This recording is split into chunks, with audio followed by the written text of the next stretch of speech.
Let's now think about what we should eat. So time to think about what we eat. Okay, so this is what it says: don't forget you are what you eat. So this person is saying I need to eat a skinny person. So do you think if you eat a skinny person you'll become skinny? Well, I don't think so. Anyways, so fasting versus starvation, is there a difference? A lot of times people have asked me this question personally, because they are like, oh my god, you guys are fasting for so long, you don't even get to drink water, it's like a it's not a good thing and all that. But we need to understand that there is a huge difference between fasting and starvation. Fasting is what? Fasting is primarily a movement of willing abstinence or reduction from all or some food, drink or both for just a period of time. So just for a small period of time we are not eating or drinking, whereas starving is suffering or death caused by having nothing to eat or not enough to eat. Starvation is something where you are not able to eat at all and gradually that leads to death. But fasting is for a short period of time, and we have never heard that anyone who is fasting has undergone any kind of issues where they are really sick. And again, in Islam, if you are fasting and for any reason you don't feel well, you can break your fast. So that is why there is provision for that also. So tips for healthy eating in Ramadan.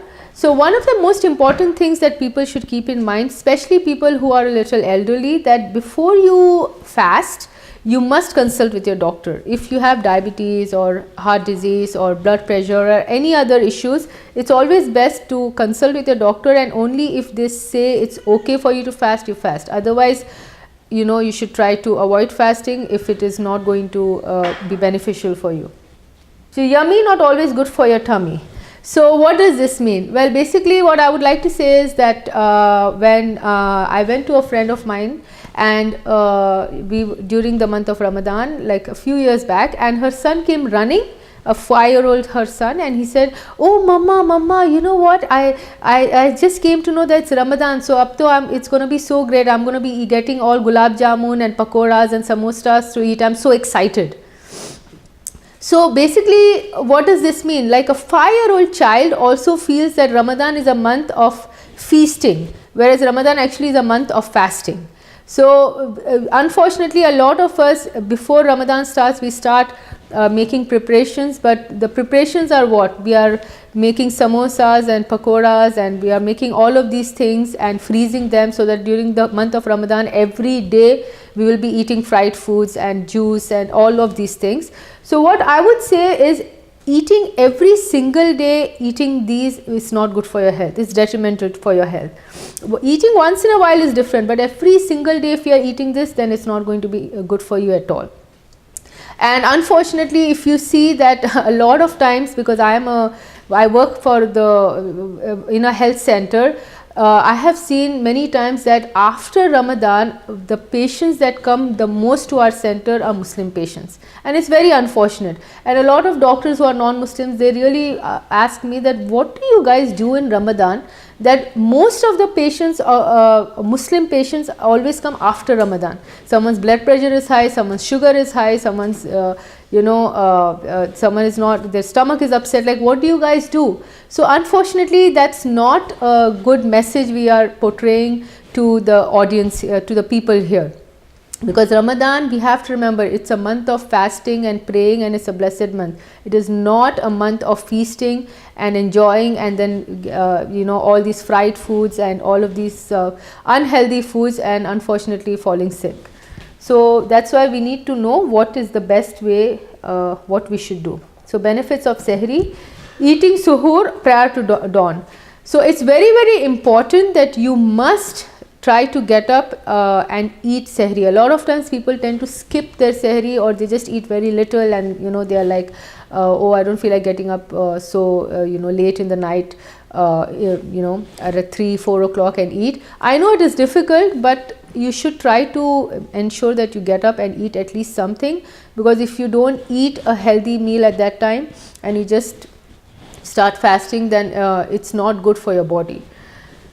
So we will be talking about what are the things that we should eat, inshallah.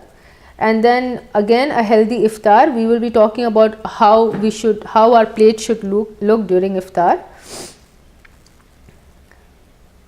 Okay. So let's talk about a healthy iftar plate or a healthy sehri plate.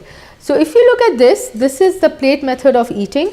As you can see, half the plate is full of vegetables, and then there's a little bit of rice and a little bit of chicken or fish you can have, and then you can have milk or yogurt and a fruit. So this is how we say a healthy plate should look.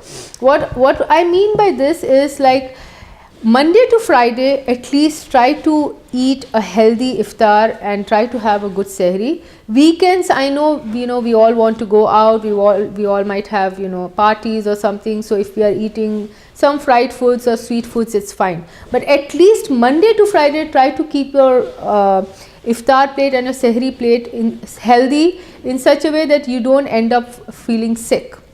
So the sunnah, if you see how the Prophet fasted and how he and his companions actually actually they were किस तरह से वो लोग रमज़ान गुजार रहे थे, the way they were doing Ramadan, then you will know that Ramadan actually has a lot of benefits, and if we actually follow the sunnah, then we will not end up the way we have ended up today. So some of the things, one of the most important things in Ramadan, as I said again, is what we should eat and how we should eat. So I showed you the plate method before. So when I say the plate method, it's very important to keep in mind that during Ramadan, at the time of iftari, most of the houses if you go to, or most of the places if you go to, what do you see on the table? What do you see? Basically, what do you see? You see a lot of fried foods. You see samosas and pakoras and roo afza and and all of these things, and you hardly see anything healthy, like you don't that might be there. So we have to change this, and what I think we should do is, anyways, Ramadan right now is so long that the fasting period is so long that we will be opening our fast around 8:39, which is almost past dinner time also. So I think it's better that at that time we have a good dinner and we don't end up with all of these fried foods. We have a good dinner, as I showed you before. Try to include vegetables or salad in your meal, because see, at the end of the day we are all going to be hungry. So whatever we eat, our our stomach will want it and will be able to digest it. So if we eat, like say rice or roti or any of these foods, that's fine, but try not to have too much of fried stuff, and try to include healthy foods. Try to include fruits and vegetables in each and every iftar that you are having. And especially for sehri, again, try to keep your sehri at least a few, some of the food groups you try to have them. Like example, you can have oatmeal, you can have if khichdi, or you can have you can have your roti, you can have your chicken, whatever you are having. Try just like during even for the sehri portion, try not to have little food or just fried food. Or sometimes people ask me, especially students, they are like in the morning it's very difficult for us to just wake up and make stuff, so what can we do? So maybe you can have something like, you can have cereal, and high fiber cereal, you can have milk, and you can have a banana or a fruit with it. At least you have 3 of the food groups in that. Or you can have like a sandwich, you can have a peanut butter sandwich or a chicken sandwich with whole wheat bread, not white bread. So even simple things like this is fine, but try to have something which will help you through the day. And very important is, try to drink water. Water is the best thing that you can have, instead of having juice and like roo afza and all of these things a lot. Try to concentrate on drinking more water, drinking milk, drinking like lassi, you can make it with yogurt. So things like this which will benefit your body. Okay, so that's one thing to keep in mind. So this is just showing the hand method of healthy eating. So if you look at your hand, the easiest way to remember what you should eat or how much you should eat is, if you look at my hand, the amount of vegetables that my hand can hold, that much vegetable or salad actually is good for you to eat. And if you look at this is how much grains or starch you can eat. And if you look at my palm, every person's palm is different. Men's palm is bigger than women's, so they are lucky in a way. So you can have this much of chicken or fish. It's better to have chicken or fish than meat or beef, because again they have high cholesterol. And try not to have too much of oil. As you can see here, it's saying just the thumb. which is quite less, but that's how much you're supposed to be having. Some of the things that you have to keep in mind: if a person has diabetes, they have a risk of their sugars going very low during Ramadan. So please, if you are on medication or on insulin, I will suggest speak with your doctor, speak with your diabetes educator, and if they say it's okay for you to fast, then maybe you fast. Otherwise, try to avoid it, because Ramadan is a blessed month and you can do a lot of ibadat, but if you are not able to fast for health reasons, inshallah, Allah is great and He will be, He is watching us. So, but try not to burden your health, and because that's not going to help you. And then if you have heart disease, again, a heart patient has to be careful, and some of the reasons for heart disease are diet, aging, genetics, lifestyle, gender, smoking and diabetes. These are some of the causes of heart disease, but the reason I am telling you this is diet is a very important cause of heart disease. So especially in Ramadan, if you are not eating the right kind of food and you're fasting also, then it can be more stress on your heart and that can cause more issues. So you need to be very careful. So lifestyle also is very important. Finally, I just want to tell you that when you're fasting, I know you get tired, and it's not like for the whole day when you're fasting you get tired, but I would still say don't feel that, oh, I'm fasting so I should just be lying down the whole day, because that's not what fasting is all about. Fasting is about training yourself from within, spiritually, mentally, physically, to become a better human being, to become a better Muslim. So if you want to do that, then you need to keep in mind that every aspect of becoming a better human being, you need to train yourself in all ways so that you are able to become a better human being. So not only you take care of your food, not only you take care of your health, but again you also do some physical activity also, like after your iftar. You can take a break and maybe for 15-20 minutes you can do some kind of light walking or something, so that the food that you have eaten has it helps to digest it. And after that, if you go for Taraweeh, then again that's another way of doing some more activity. So but basically what I like to say is, it's very important to keep in mind that during the month of Ramadan, you as a Muslim, keep in mind that I am going to be trying to get the best benefits of this month by thinking of each and every aspect of being healthy.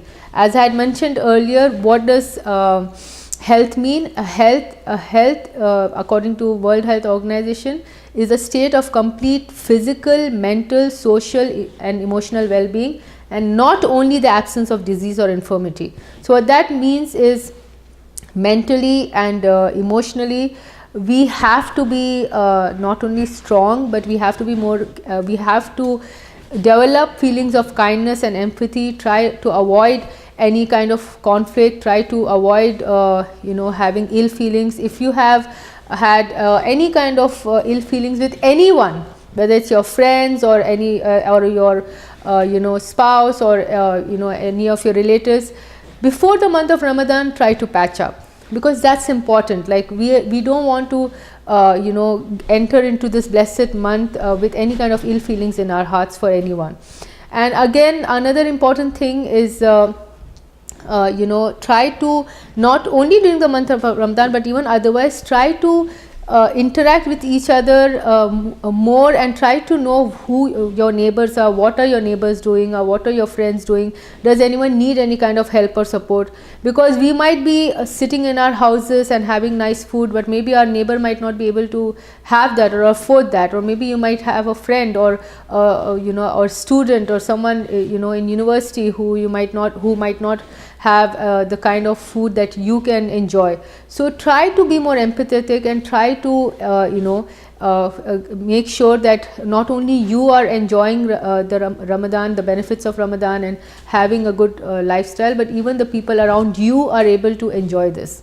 So these are some of the tips that I'm hoping that I've shared with you today, and I'm hoping that they will benefit you. Thank you so much, and I hope that this give you some helpful tips, and hopefully you will have a good Ramadan. Again, Ramadan Mubarak in advance to all of you, and thank you again.